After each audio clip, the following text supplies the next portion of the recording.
Paris की जान कहे जाने वाले इस एफिल टावर को 134 साल पहले 1889 में बनाया गया था। 330 मीटर लंबे इस टावर को बनाने में 70 लाख किलो लोहे का इस्तेमाल हुआ। 300 मजदूरों ने 2 साल 2 महीने और 5 दिन कड़ी मेहनत करके इस भव्य ढांचे को तैयार किया था। दोस्तों, फ्रांस की शान एफिल टावर वहां के लोगों की अपनी मेहनत का नतीजा नहीं, बल्कि इसे कैरेबियाई सागर स्थित देश हैती के लोगों का आर्थिक शोषण करके बनाया गया है। नमस्कार दोस्तों, एक्सेल एकेडमी पर आप सभी का स्वागत है।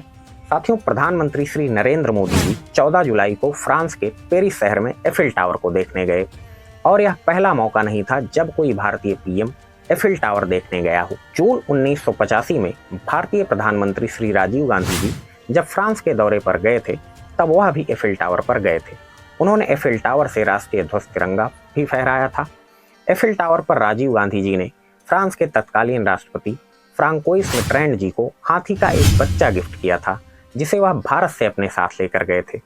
साथियों, आज की इस वीडियो में हम पेरिस की जान कहे जाने वाले एफिल टावर से जुड़े दिलचस्प किस्सों को जानने की कोशिश करेंगे। आइए सबसे पहले जानते हैं कि कब बना एफिल टावर। साथियों, साल 1886 की बात है। दुनिया भर में मेले कराने वाली एक कंपनी एक्सपोजिशन यूनिवर्सल ने 3 साल बाद पेरिस में एक शानदार मेले के आयोजन का ऐलान किया। कंपनी ने कहा कि फ्रांसीसी क्रांति के 100 साल पूरे होने पर 1889 में इस मेले का आयोजन किया जाएगा। इस मेले में एंट्री के लिए एक भव्य गेट बनाया जाना था। इसी गेट की डिजाइन बनाने के लिए एक कंपटीशन आयोजित किया गया। इस कंपटीशन में 100 से ज़्यादा लोगों ने अपने डिजाइन भेजे, लेकिन सिलेक्ट सिर्फ एक हुआ। इस गेट को बनाने वाली जिस शख्स का डिजाइन पास हुआ, उसका नाम था अलेक्जेंडर गुस्तो एफिल। एफिल साहब पेशे से फ्रांस में एक आर्किटेक्ट थे। इन्हीं के नाम पर इसका नाम एफिल टावर रखा गया। इन्हें एफिल टावर का डिजाइन इनके 2 इंजीनियर्स ने सुझाया था। 1887 में गेट बनाने पर काम शुरू किया गया। दिलचस्प बात यह है कि आज जिस एफिल टावर को पेरिस के लोग अपनी शहर की आन बान समझते हैं, उन्हीं लोगों ने इसके बनने के खिलाफ प्रदर्शन किए थे।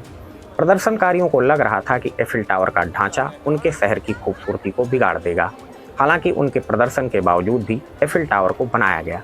पेरिस की जान कहे जाने वाले इस एफिल टावर को 134 साल पहले 1889 में बनाया गया था। 330 मीटर लंबे इस टावर को बनाने में 70 लाख किलो लोहे का इस्तेमाल हुआ। 300 मजदूरों ने 2 साल 2 महीने और 5 दिन कड़ी मेहनत करके इस भव्य ढांचे को तैयार किया था। साथियों, एफिल टावर की 3 मंजिलें हैं। पहली मंजिल जमीन से 58 मीटर ऊंची, दूसरी मंजिल 115 मीटर, तो तीसरी मंजिल 275 मीटर ऊंची है। साथियों, इसकी ऊंचाई मूल रूप से 324 मीटर ही थी। हाल ही में इस पर 6 मीटर का एक डिजिटल रेडियो एंटीना हेलीकॉप्टर की मदद से लगाया गया है, जिससे इसकी कुल लंबाई 330 मीटर हो गई है। दोस्तों, आपको बता दें कि एफिल टावर को आयरन लेडी के नाम से भी जाना जाता है। साल 1930 तक दुनिया का सबसे बड़ा ढांचा होने का श्रेय एफिल टावर को ही जाता रहा।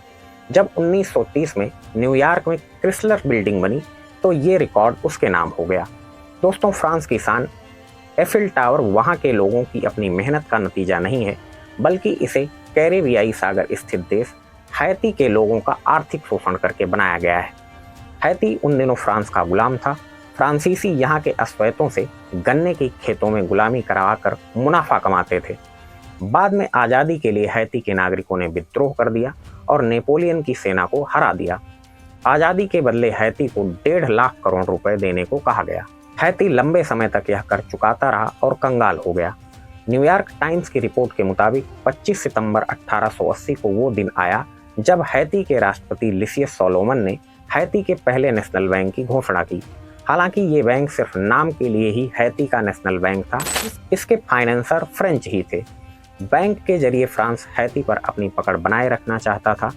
इस बैंक को फ्रांस के क्रेडिट इंडस्ट्रियल कॉमर्शियल बैंक के सहयोग से बनाया गया था। क्रेडिट इंडस्ट्रियल बैंक हैती से कमाए गए पैसों का इस्तेमाल फ्रांस में कर रहा था। इसी बैंक ने एफिल टावर को बनवाने के लिए पैसे दिए थे। एक तरफ फ्रांस में हैती के पैसों से एफिल टावर बन रहा था, तो वहीं दूसरी तरफ हैती फंड की कमी के चलते अपने लोगों के लिए स्कूल और अस्पताल तक नहीं बनवा पाया। दोस्तों, 14 जून 1940 को दूसरे विश्व युद्ध के दौरान जर्मनी ने फ्रांस की राजधानी पेरिस पर कब्जा कर लिया। इसके बाद हिटलर खुद पेरिस गया, जहां उसने एफिल टावर समेत कई मशहूर जगहों का दौरा किया। हालांकि वो एफिल टावर के ऊपर नहीं जा पाया, क्योंकि फ्रांसीसियों ने जानबूझकर टावर की लिफ्ट केबल काट दी थी ताकि हिटलर एफिल टावर के ऊपर ना जा सके और नाजियों को अपना झंडा फहराने के लिए सीढ़ियां चढ़ने के लिए मजबूर होना पड़े। होलोकॉस्ट इंसाइक्लोपीडिया के मुताबिक हिटलर फ्रेंच कलाकृतियों और ढांचों को काफ़ी पसंद करता था। हालांकि 1944 में जब जर्मनी जंग हारने लगा तो हिटलर ने पेरिस को पूरी तरह से तबाह करने के आदेश दे दिए। जर्मनी की सेना ने एफिल टावर को गिराने के लिए विस्फोटक और माइंस लगाने की पूरी योजना बना ली। ऐसा हो पाता, लेकिन उससे पहले ही पेरिस में मित्र देशों की सेनाएं पहुंच गईं और नाजी सेना अपने मकसद में कामयाब नहीं हो पाई।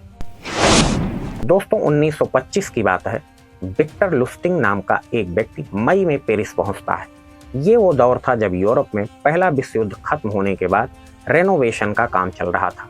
एफिल टावर की भी मरम्मत की जा रही थी। लुस्टिंग पेरिस के एक लग्जरी होटल में मेटल वेस्ट इंडस्ट्री के बड़े उद्योगपतियों के साथ मीटिंग करता है। उद्योगपतियों को इस मीटिंग के लिए लस्टिंग ने खुद को फ्रांसीसी सरकार का अधिकारी बताकर सरकारी स्टाम्प के साथ पत्र भिजवाया था। लुस्टिंग ने मीटिंग में कहा कि खराब इंजीनियरिंग, खर्चीली मरम्मत और कुछ राजनीतिक समस्याओं की वजह से आईफिल टावर का बिकना जरूरी हो गया है। उसने कहा कि टावर सबसे ऊंची बोली लगाने वाले को दिया जाएगा। इस मीटिंग में मौजूद किसी भी व्यापारी ने लुस्टिंग के ऑफर पर शक नहीं किया। सभी ने समझा कि उसे फ्रांस की सरकार की तरफ से भेजा गया है। इसके बाद व्यापारियों ने बोली लगाई और सबसे ज़्यादा बोली लगाने वाले व्यापारी को लुस्टिंग ने एफिल टावर बेच दिया। उसने ऐसा एक बार नहीं बल्कि 2 बार किया था। व्यापारियों को बाद में पता चला कि लुस्टिंग कोई सरकारी अधिकारी नहीं बल्कि एक ठग है जिसे अमेरिका की जांच एजेंसी FBI तक ढूंढ रही है। वेल दोस्तों, आज की वीडियो को यहीं विराम देते हैं। आपको ये जानकारी कैसी लगी हमें कमेंट बॉक्स में बताइएगा। साथ ही साथ इस वीडियो को लाइक, शेयर तथा चैनल को भी सब्सक्राइब करना ना भूलिएगा। मिलते हैं किसी और वीडियो में, तब तक के लिए जय हिंद, वंदे मातरम।